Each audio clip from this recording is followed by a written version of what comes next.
सबसे पहले तो सभी पत्रकार मित्रों का बहुत बहुत धन्यवाद। बड़े दिनों के बाद आप सब लोगों के दर्शन करने का मुझे सौभाग्य प्राप्त हुआ। पार्लियामेंट की 6 तारीख तक थी, मैं वापस आया हूँ।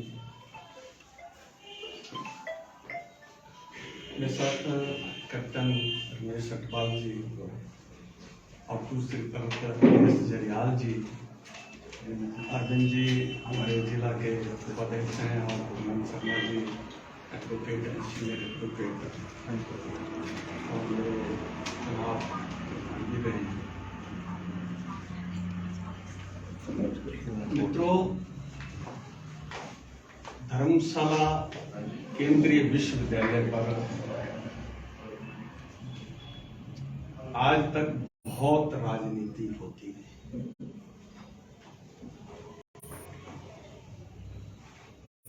और जब पिछली बार मैं आपसे मिला था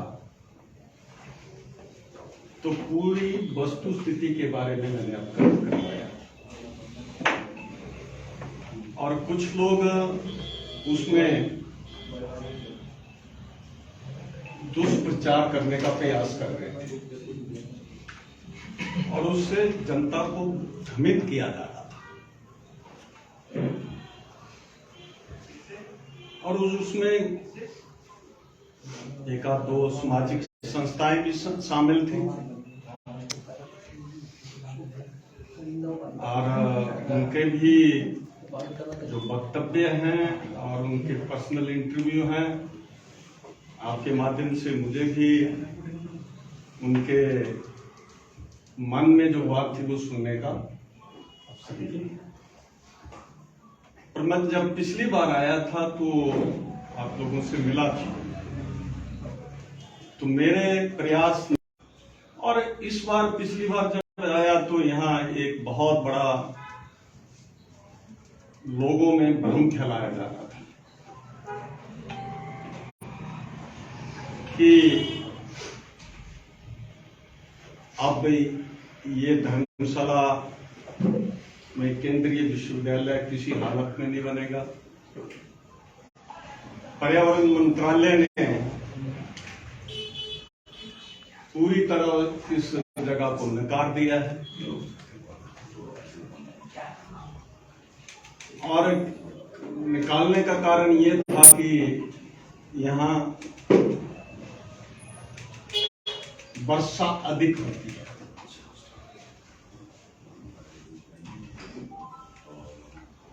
और पवन जी आ जाओ, कुर्सी दो की कुर्सी। सर आप कंटिन्यू करें, लाइव चला है, कंटिन्यू करें आप।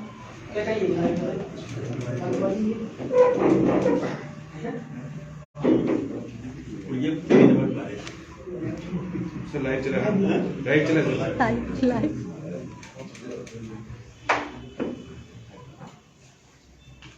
और जनता भी भ्रमित हो रही थी, और मैं आप लोगों का धन्यवादी हूं। जब मैंने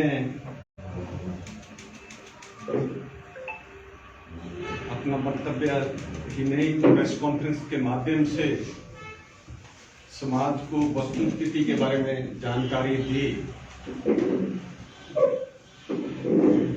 तो कुछ भ्रम लोगों के मन से निकला।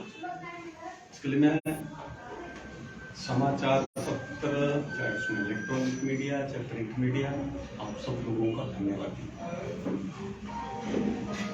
तो मैंने उस समय कहा था कि मैं दिल्ली जाऊंगा, पर्यावरण मंत्री से मिलूंगा। मेरा फोन से मैं पर्यावरण मंत्री जी से मिला और उनसे बात की कि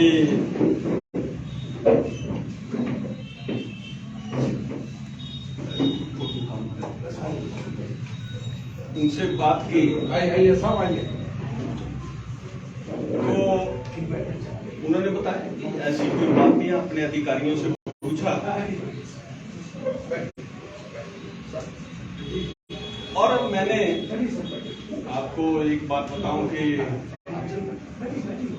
मैं वो भी बता सकता हूं कि मैंने पार्लियामेंट में कितने क्वेश्चन किए और कितने के रिप्लाई। अभी जो ब्रेक हुआ था 13 मार्च के बाद जो शासन फिर शुरू हुआ, तो उसके भी मेरे क्वेश्चन के रिप्लाई मैं आपको बता सकता हूँ। क्योंकि मेरे को आदत नहीं है कि इतना करो और इतना बढ़ा चला के, तो आदत नहीं है। मेरा क्वेश्चन था धर्मशाला में जो उसके बाद इसमें जो इस बार के बाद सेशन शुरू हुआ, और उसमें मेरे जो का भाग है उसमें धर्मशाला जो हिमाचल प्रदेश के कांगड़ा जिला का मुख्यालय है, में केंद्रीय विश्वविद्यालय के लिए आज तक स्थायी भवन का निर्माण नहीं किए जाने के क्या कारण है। नंबर 1 था। खा में था, क्या पर्यावरण वन और जलवायु परिवर्तन मंत्रालय ने धर्मशाला में उक्त विश्वविद्यालय के निर्माण के लिए मंजूरी नहीं दी है। नंबर 2 यह था। और तीसरा था, यदि हाँ तो तत्संबंधी ब्यौरा क्या है। और भारत सरकार का जो उत्तर आया वो आपको बताता हूं। शिक्षा मंत्रालय से उत्तर आया का से गा तक। राज्य सरकार ने धर्मशाला परिसर की स्थापना के लिए अब तक केवल 24 हेक्टेयर गैर वन भूमि विश्वविद्यालय को स्थानांतरित की है। राज्य सरकार धर्मशाला परिसर के निर्माण के लिए प्रस्तावित अन्य 65 हेक्टेयर वन भूमि हस्तांतरित नहीं कर पाई, क्योंकि राज्य सरकार पर्यावरण वन और जलवायु परिवर्तन मंत्रालय MOEF और CC से अभी तक वन मंजूरी प्राप्त नहीं हुई है। पर्यावरण वन और जलवायु परिवर्तन मंत्रालय ने पाया है कि केंद्रीय विश्वविद्यालय का निर्माण एक गैर स्थल विशिष्ट गतिविधि है, नॉन फॉरेस्ट एक्टिविटीज देता है। तो उसके लिए एनवायरमेंट मंत्रालय जो है वो पूछता है राज्य सरकार ने इस संबंध में कोई वैध औचित्य प्रस्तुत नहीं किया है। राज्य सरकार ने इस मामले में वन भूमि का उपयोग किस प्रकार अपरिहार्य है। राज्य सरकार द्वारा पर्यावरण वन और जलवायु परिवर्तन मंत्रालय को टिप्पणियों का उत्तर 20/3/2023 को प्रस्तुत कर दिया है। यह है मेरा। इसमें उसके बाद एक विधानसभा में नियम 62 के अंदर भी लगा था। वहां जो आप लोगों ने जब लगाया था, मेरे से पूछा था कि स्टेट गवर्नमेंट के अधिकारी क्या करते रहे। मैंने बोला था इसकी स्टेट गवर्नमेंट के अधिकारी क्या करते रहे, वो अपना पक्ष क्यों नहीं रख पाए। आप लोगों ने अखबार में वो वार्ता भी की, ठीक है। वो यहाँ के विधायक ने उठाई बात कि स्टेट गवर्नमेंट के अधिकारियों की लापरवाही रही, और जो मंत्री ने उत्तर दिया, संवेदनशीलता देखो, हेक्टेयर की जगह बीघा कहा जा रहा था। अगर आप वो सुनना चाहते तो मैं सुना सकता हूं। राज्य सरकार की संवेदनशीलता, हेक्टेयर की जगह बीघा बताया जाता है। और इसमें मैंने पिछली बार भी बोला था कि इसमें दोनों सरकारें दोषी रही है। पिछली सरकार भी दोषी रही, ये भी दोषी। और ये पर्यावरण मंत्रालय ने कोई अभी थोड़ी दिया था। ये पर्यावरण मंत्रालय ने जब अप्लाई किया था, जब मैं यहाँ विधायक था, तो हमने काफी इसको आगे तक इसको बढ़ाया था बात को, और उसके बाद वो ठप हो गया सारा मामला। 3-3, 4-4 साल तक अगर उत्तर न दिया जाए, ये दुर्भाग्यपूर्ण है। दुर्भाग्यों आप जो जोड़ रहे हैं वो पूरा बीजेपी की सरकार के साथ जोड़ रहे हैं। देखिए ना, बीजेपी की सरकार का मतलब है ना कांग्रेस सरकार से मतलब है। हम जनप्रतिनिधि हैं और यहाँ लोगों को यहाँ विश्वविद्यालय बनना चाहिए और जल्दी बनना चाहिए था। और मेरा सरकार से यह अनुरोध है कि सरकार ने जिन अधिकारियों ने इसमें लापरवाही बरती उनके खिलाफ एक्शन होना चाहिए। और इतने सालों से पेंडिंग है और अधिकारियों की लापरवाही की वजह से ये यूनिवर्सिटी बन नहीं रही और इसमें आरोप और प्रत्यारोप लग रहे हैं। किसी एक आदमी को दोषी बनाया जा रहा है, उसको दोषी ठहराया जा रहा है।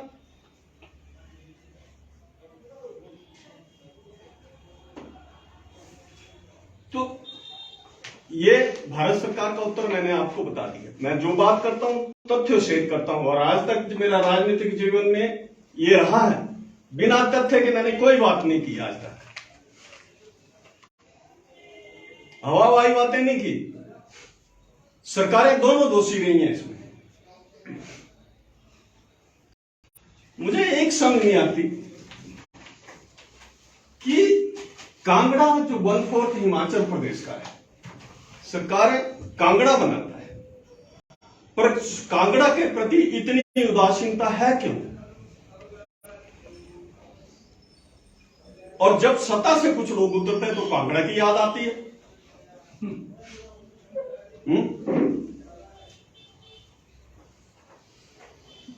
कल भी आपके और एक बात और है, जब पुनर्गठन पंजाब का हुआ था, रीऑर्गेनाइजेशन, उस समय कांगड़ा को फॉरवर्ड डिस्ट्रिक्ट कहा गया था। इस बात को से मेरे आप सहमत होंगे। पर आज कांगड़ा दिन प्रतिदिन बिछड़ता जा रहा है। जो विकास होना चाहिए, जो चीजें यहां आनी चाहिए, हम केंद्र सरकार के धन्यवाद दिया, आदरणीय नरेंद्र मोदी जी के धन्यवाद दिया, जिन्होंने कांगड़ा के टूरिज्म को बढ़ाने के लिए 4 लेन का काम जो युद्ध स्तर पर चला है, चाहे पठानकोट मंडी है, चाहे मटोर टू शिमला है, यहां हाई पट्टी का विस्तारीकरण की बात है। अब आपने सुना, वो तो मंत्री जी ने उस दिन, जिस दिन इंडिको का फ्लाइट का उद्घाटन हुआ, मैंने विस्तारीकरण की बात की तो उन्होंने उस बात को माना और बोला ये करेंगे हम, और 2 चरणों में करेंगे। हम भारत सरकार के धन्यवादी हैं। और एक बात और है कि यहां बोला गया कि कांगड़ा को टूरिज्म का हब बनाएंगे। बहुत अच्छी बात है, मैं स्वागत करता हूं उसका। होल्डिंग तो लग गई, बड़ी बड़ी होल्डिंग लग गई, पर उसके लिए बजट सेशन चला है। बजट का कितना प्रावधान किया है, उसका मास्टर प्लान क्या है, मास्टर प्लान भी बताना चाहिए।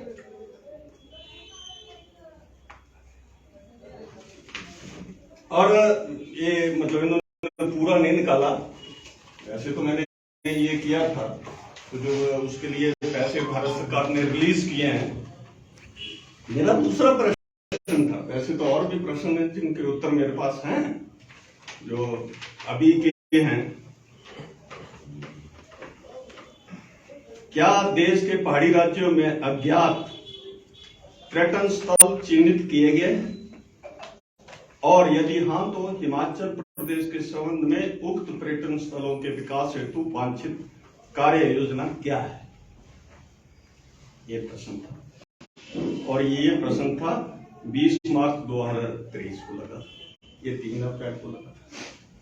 और इसमें पर्यटन गंतव्यों की पहचान और विकास की जिम्मेदारी मुख्य रूप से संबंधित राज्य सरकार, संघ, राज्य क्षेत्र प्रशासन की है, जिसमें पहाड़ी राज्यों में स्थित गंतव्य भी शामिल है। तथापि पर्यटन मंत्रालय देश के पर्यटन अवसंरचना के विकास के लिए अपनी स्वदेश दर्शन, तीर्थ स्थल, जीर्णोद्धार और आध्यात्मिक विरासत संवर्धन विभिन्न अभियान प्रसाद के तहत राज्य सरकारों, संघ, राज्य क्षेत्र प्रशासन आदि को केंद्रीय वित्तीय सहायता प्रदान करता है।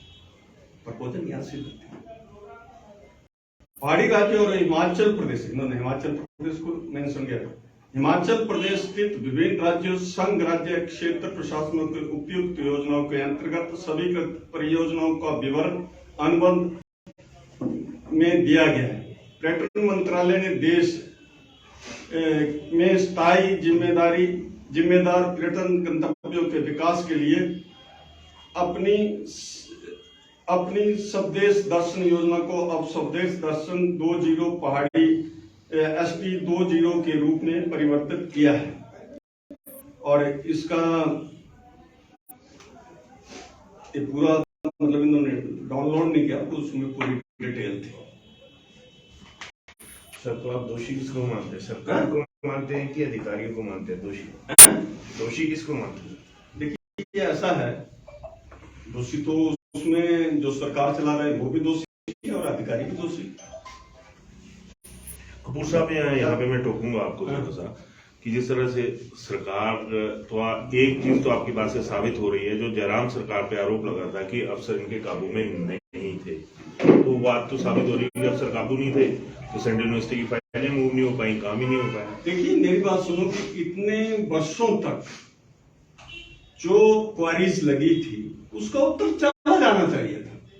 नहीं, मेरा सवाल कुछ और है सर, राजनीतिक नहीं, मैं वैसे बता रहा हूँ कि आरोप लगता था जयराम सरकार पे कि अफसरों पे इनकी कोई पकड़ नहीं है, तो साबित हो रहा है आपके जो आपने बात कही कि फाइलें वो आप उसका कोई भी मतलब निकालो, पर मेरा कहना यह है इतने वर्षों तक वो अगर उसका जो उन्होंने क्वेरीज लगाई थी उसका उत्तर नहीं जाना,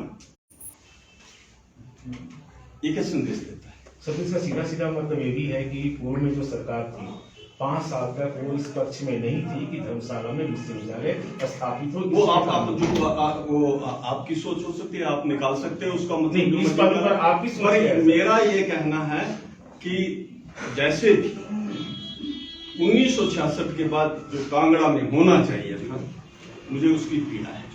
सर, कहीं ना कहीं आपने कहा कि जिन अधिकारियों ने सेंट्रल यूनिवर्सिटी को लेकर जो भी उनके डॉक्यूमेंट्स थे उसने ली थी उन पर कार्रवाई होनी चाहिए, कहीं ना कहीं जनप्रतिनिधि भी उसके लिए जिम्मेदार है। उन्होंने भी टाइम से इस चीज को नहीं उठाया। हाँ, बिल्कुल, मैं आपसे सहमत आप भी और मैंने उसमें मेरा जब इंटरव्यू हुआ दिव्य हिमाचल में, मैंने उसमें माना कि पार्ट एंड पार्सल तो मैं भी था, ठीक है ना, मैंने माना क्योंकि मैं जब तक मैं यहाँ रहा हमने फरवरी 2018 को शिलान्यास करवा दिया था।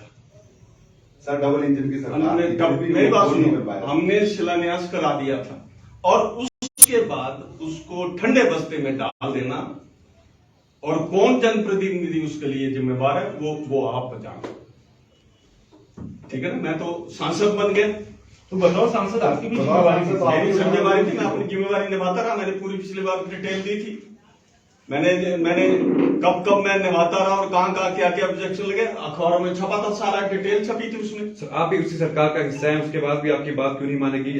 अगर सेंट्रल यूनिवर्सिटी की बात की जाए तो लंबे समय से निलंबित मामला था, पहले चित्रांकन आप इसको करेक्ट कीजिए, 90 से लंबित नहीं है, लंबे समय से निलंबित था। लंबे समय से लंबित है जी, ठीक है। उसके बाद कई सरकारें भी आई, ठीक है ना। मैंने दिव्य हिमाचल के इंटरव्यू में कहा, पर जो हम शिमला दिल्ली में प्रयास कर सकते थे वो मैंने पिछली बार पूरी डिटेल। कपूर साहब, जब मंत्री ये थे रमेश पोखरियाल जी, उनसे उसकी स्पीड टेस्ट कराई, फिर उसके बाद ऑब्जेक्शन लग गया कि यहाँ जब जियोलॉजिकल वालों ने उसमें ऑब्जेक्शन लगाया, फिर मैं मंत्री जी से मिला, दूसरे जब मंत्री आए उनसे फिर उसको जियोलॉजिकल वालों ने फिर उसको ठीक पाया और उसके बाद पर्यावरण मंत्रालय का जो हल्ला पड़ा उसके बाद भी मैं समय समय पर जो अपनी जिम्मेदारी थी उसको निभाता रहा एज MP। वो आपने पिछली बार लगाया था, आप बैठे थे, मैंने तो बोला था। ऐसा क्यों हुआ सर? चित्रांकन में निर्माण कार्य शुरू न होकर 13 में निर्माण कार्य शुरू हो चुका है। जब तक देखिए ना, अब बोले सारी रात पड़ी रामायण, अगर सीता पूछी बोले क्या थी, राम जी बोले माँ थी, ठीक है ना। बोले कृष्ण भगवान बंसरी बजाता की ढोलकी, बोले ढोलकी बजाता। मैं जो बोलिया क्या बोलिया, मैं ये था बोले। मेरा एक सवाल है कि अभी तक के जो हालात उसमें लग रहा है कि जो यूनिवर्सिटी है वो देरा की तरफ निकल चुकी है, ना। तो नहीं एक हम मिनट इस- सर, एक मिनट सर, क्योंकि तेरह की वो बात स्टेट गवर्नमेंट ने भी रिप्लाई दिया, स्टेट गवर्नमेंट का रिप्लाई तो जो हाउस में दिया कोई नहीं निकली, और वो रिप्लाई भारत सरकार का भी है कि जब पर्यावरण की मंत्रालय की मंजूरी मिलनी है और यहां से जो असली जो है, जब उसके लिए क्वारीज लगी और वो क्वारीज 4 साल तक उसका उत्तर नहीं दिया गया, अब इसका उत्तर 20 मार्च को दिया गया जब मैंने क्वेश्चन किया। तो दो चीजें साफ हो रही है कपूर सर साहब। अभी क्या स्थिति है, वर्तमान स्टेटस क्या है, क्या लगता है? देखो अभी 20 मार्च को उन्होंने यहाँ से रिप्लाई फाइल किया, राज्य सरकार ने राज्य सरकार 20 मार्च। 20 मार्च को।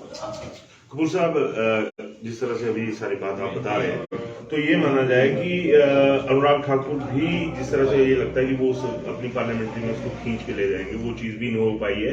देखिए, और दूसरी बात, दूसरा सवाल, तो मेरी बात सुनो, देखो आप जैसे मर्जी जो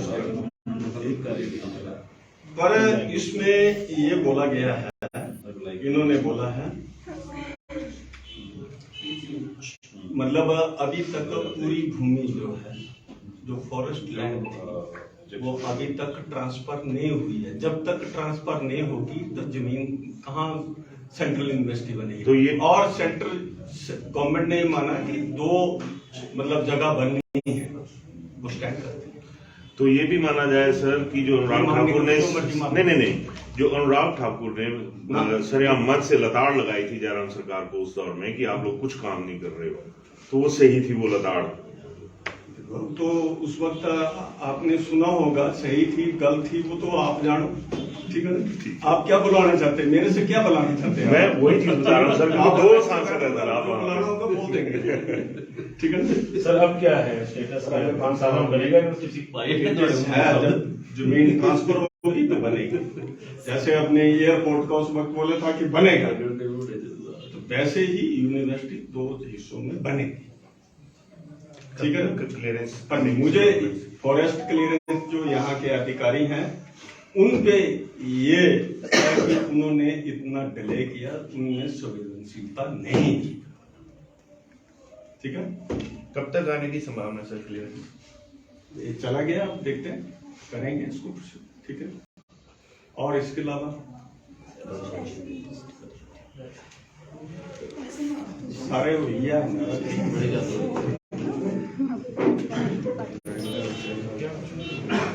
कैप्टन साहब